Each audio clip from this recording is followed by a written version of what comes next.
to flex my love. I want impress.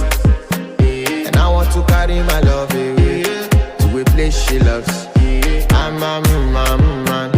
I want impress. And I want to carry my love away to a place she loves.